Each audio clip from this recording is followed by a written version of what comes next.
Romulo est un pionnier de la culture de la banane en Équateur. Écologiste convaincu, il a fait le pari fou avec 350 autres agriculteurs de produire un fruit totalement bio. La production biologique, c'est l'avenir, car non seulement on offre un produit sain, mais on garantit aussi la sécurité et le principe de souveraineté alimentaire. Mais réussir à s'imposer sur le marché reste un défi de taille dans le pays de la banane industrielle. Chaque jour, les multinationales qui dominent le secteur, avec 1,8 milliard de dollars d'exportation, affrètent des avions pour arroser de pesticides leurs vastes plantations. Pour éviter la contamination de leurs champs, les producteurs bio n'ont d'autre choix que de cultiver sur les flancs de montagnes, difficilement accessibles. C'est un peu difficile parce qu'ici, on ne peut pas utiliser de machine. On est obligé de transporter les caisses de bananes à Dodane chaque semaine.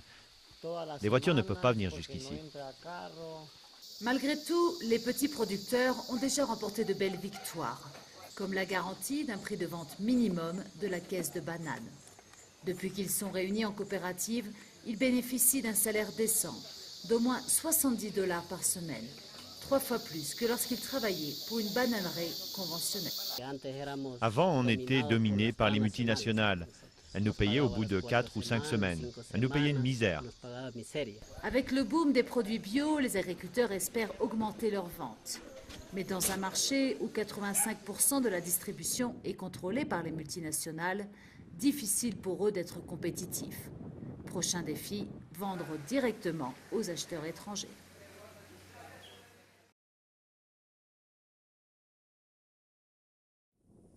« 950 000 hectares de forêt tropicale en pleine Amazonie, le parc Yasuni est la plus grande réserve mondiale de biodiversité.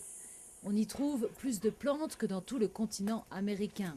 Milton, botaniste passionné, recense toutes les nouvelles espèces végétales. Aquí tenemos 1450 especies más o menos en las 50 hectáreas. Un paraíso de plantas de la naturaleza, porque en otro lugar no se puede comparar. Un paradis qui abrite 850 millions de barils de brut. L'Équateur est prêt à y renoncer en échange d'une aide internationale. À la base scientifique de Yasuni, la biologiste Andrea défend ce projet. Una explotación petrolera trae consigo la construcción de carreteras, asentamientos de personas que en general causa destrucción de hábitat y presión sobre la vida de los animales. Car les dommages du pétrole, l'Amazonie ne les connaît que trop. On ne compte plus les catastrophes environnementales. Ce père de famille vit sur un terrain pollué depuis 5 ans. Aquí siempre se derrama aquí esto, a veces se rompen las tuberías, se derrama todo esto y va a las fincas, a los esteros y se mueren todos los animales. Le projet du gouvernement met en avant le tourisme dans les communautés indigènes. Giovanni, dirigeant Quichua, a ouvert un lodge écologique. Pero en esta comunidad no hemos permitido a las petroleras en el río Napo a explotar nuestro territorio, porque no nos han dejado nada.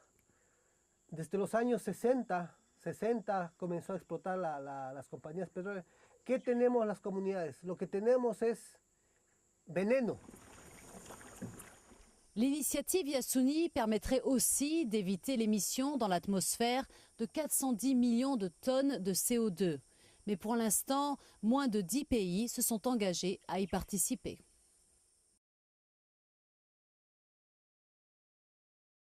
Nous sommes ici sur la planète des singes.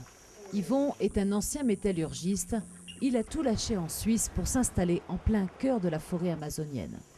Avec Véronique, sa compagne, ils ont construit un refuge pour sauver les animaux traqués par les chasseurs. L'objectif, c'est de sauver les espèces. Ici, on sauve les individus et on leur donne une vie assez agréable.